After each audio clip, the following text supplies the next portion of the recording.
દર્શક મિત્રો, આપ જોઈ રહ્યા છો લોકતક ન્યૂઝ। તો હવે નજર કરીશું આજના ખાસ સમાચારમાં। દિયોદરની જુમ્મા મસ્જિદ અને દાઈ હલીમા મસ્જિદ ખાતે આજે વહેલી સવારે પવિત્ર માસ રમજાન ઈદ નિમિત્તે મુસ્લિમ બિરાદરોએ 1 મહિનો રોજા કરી ઈદની નમાઝ અદા કરી હતી। જ્યારે આજે મસ્જિદ ખાતે વહેલી સવારે ગુરુવારે 8:30 કલાકે દિયોદરના મુસ્લિમ બિરાદરોએ જુમ્મા મસ્જિદ અને દાઈ હલીમા મસ્જિદ પહોંચી આજે પવિત્ર રમજાન પૂર્ણ થતાં આજે ઈદના પવિત્ર દિવસે અલ્લાહ પાકની બારગાહમાં સમગ્ર દેશમાં સુખ શાંતિ અને ભાઈચારો બની રહે એવી દુઆઓ માંગી હતી।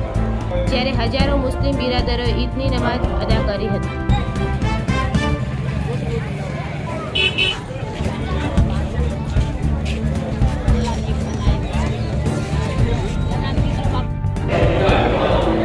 सबसे पहले तो हम अपने देशवासियों को ये पैगाम देना चाहते हैं कि हमारे तरफ से सबको ईद उल फितर की बहुत सारी ईद मुबारक हो सबको।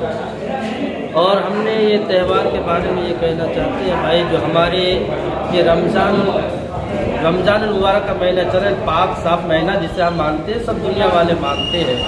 इसमें हमारे छोटे छोटे बच्चे, बड़े बूढ़े, जवान, माएँ बहनें सब ने भूखा प्यासा रह करके रोज़ा रखते हैं।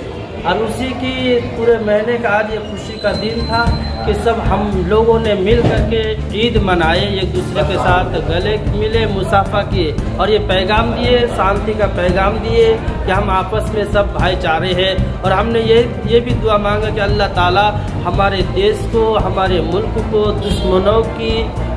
दुश्मनों से महफूज अता फरमाए और हमारे देशवासियों को खूब खुशी अता फरमाए। आज रमजान ईदનો તહેવાર સમગ્ર ગુજરાતની અંદર નહીં પરંતુ સમગ્ર દેશની અંદર બહુ ધામધૂમથી ઉજવાઈ રહ્યો છે। આજનો તહેવાર અમારી મુસ્લિમ સમાજ માટે બહુ એક મોટામાં મોટો તહેવાર છે। આજના સમયમાં દિયોદરની અંદર એમ કે દરેક હિન્દુ મુસ્લિમ સાથે મળી અને ભાઈચારાથી દિયોદરમાં પાકી રાખી છે અને તમામ દુકાનો બંધ રાખી આજે દિયોદરની અંદર ઈદ ઉલ ફિત્રનો તહેવાર ઉજવાઈ રહ્યો છે। આમ તો ઈદનો તહેવાર એટલે કે રમજાન મહિનાનો તહેવાર રમજાન માસ 1 મહિના પહેલાંથી ચાલુ થાય છે અને રમજાન માસની અંદર અમે દરેકે રોજા રાખી, નમાઝ પઢી, તરાબી પઢી અને ખુદાની બંદગી કરીએ છીએ। આજનો ઈદનો તહેવાર એક મીઠી ઈદ તરીકે માનવામાં આવે છે। આજે દરેક મુસ્લિમના ઘરમાં અવનવી વાનગીઓ અને મીઠાઈઓ બનશે તથા બધા આરોગશે અને દરેકને ગળે મળી અને મુબારકબાદી આપશે। આજનો તહેવાર અમારા મુસ્લિમ સમાજ માટે ખરેખર બહુ આનંદ અને ઉલ્લાસનો તહેવાર છે।